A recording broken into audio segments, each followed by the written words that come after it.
এই আদেশের certified copy ইতিমধ্যে আমরা হাতে পেয়েছি এবং আমরা যথাযথ কর্তৃপক্ষের কাছে এই আদেশের কপি প্রেরণ করেছি। যে আপনারা জানেন, গত 5 ডিসেম্বর 2024 তারিখ আন্তর্জাতিক অপরাধ ট্রাইব্যুনাল একটি আদেশ জারি করেন।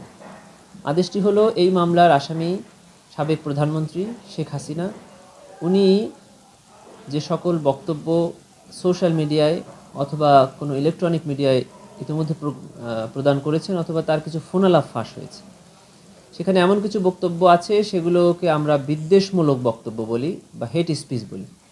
এই বক্তব্যে আমাদের এই মামলার তদন্ত বাধাগ্রস্ত হচ্ছে এবং এই মামলার যারা ভিকটিম এবং যারা সাক্ষী আছেন তারা ভীতিগ্রস্ত হচ্ছে। এই ভিকটিম বা সাক্ষীরা ভবিষ্যতে ট্রাইব্যুনালে এসে তাদের সাক্ষ্য প্রদানে ভয় পাবেন বলে আমরা মনে করছি এই ধরনের বক্তব্য যদি চালু থাকে। আমরা আদালতে এই আবেদন করেছিলাম, আদালত মঞ্জুর করেছেন আবেদনটি এবং বলেছেন যে সাবেক প্রধানমন্ত্রী আসামি শেখ হাসিনার দেওয়া ঘৃণাত্মকমূলক এবং বিদ্বেষমূলক যত বক্তব্য আছে সেগুলো অনলাইন পোর্টাল থেকে রিমুভ করার জন্য এবং ভবিষ্যতে যেন উনি আর এই ধরনের কোনো বক্তব্য প্রচার বা প্রকাশ কোনো মিডিয়াতে না হয় সে বিষয়ে যথাযথ ব্যবস্থা নেওয়ার জন্য রাষ্ট্রের 3টি অর্গানকে উনি বলে দিয়েছেন। একটি হলো পিটিআরসি, আর একটি হলো তথ্য ও যোগাযোগ প্রযুক্তি মন্ত্রণালয়ের 2টি সচিবালয়ের সচিবদেরকে।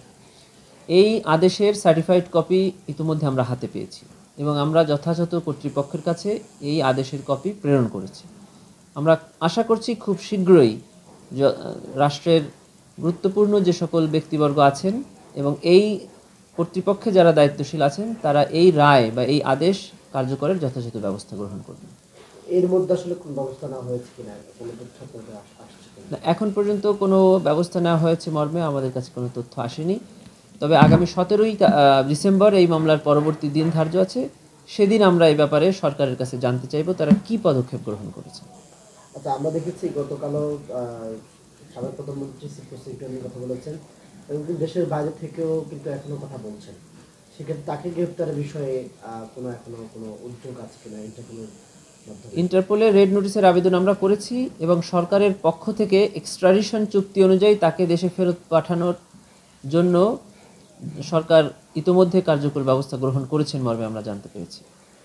আচ্ছা, এখানে যে প্রশ্নটা গতকাল আমরা গ্রুপে দেখেছি, যে তথ্যটা এসেছে, অনেকে হচ্ছে যে শেখ হাসিনার বক্তব্য প্রচার যাবে না এমন মর্মে রিপোর্ট করছে বা সংবাদ করছে। সেক্ষেত্রে আপনি এটা যোগ করবেন আর কি, যে শেখ হাসিনা শুধু হেট স্পিচ না, অন্য বক্তব্যগুলো প্রচার করা যাবে কিনা বা শেখ হাসিনার কোন বক্তব্য প্রচার করা যাবে?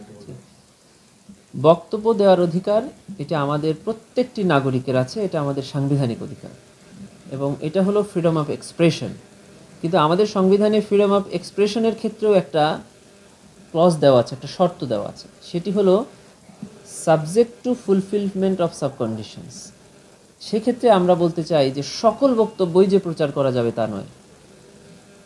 বক্তব্য দেওয়ার ক্ষেত্রে, সাধারণ বক্তব্য দেওয়ার ক্ষেত্রে আমাদের এই আইন বা এই আদেশ কোনো বাধাগ্রস্ত নয়। 2 ধরনের বক্তব্যই আমরা বাধা দেওয়া বা 2 ধরনের বক্তব্য নিষেধ চেয়ে আমরা আবেদন করেছিলাম। একটি হলো এমন বক্তব্য যেটি বিদ্বেষমূলক এবং ঘৃণাত্মক, যা ট্রাইব্যুনালের তদন্তকে বাধাগ্রস্ত করছে।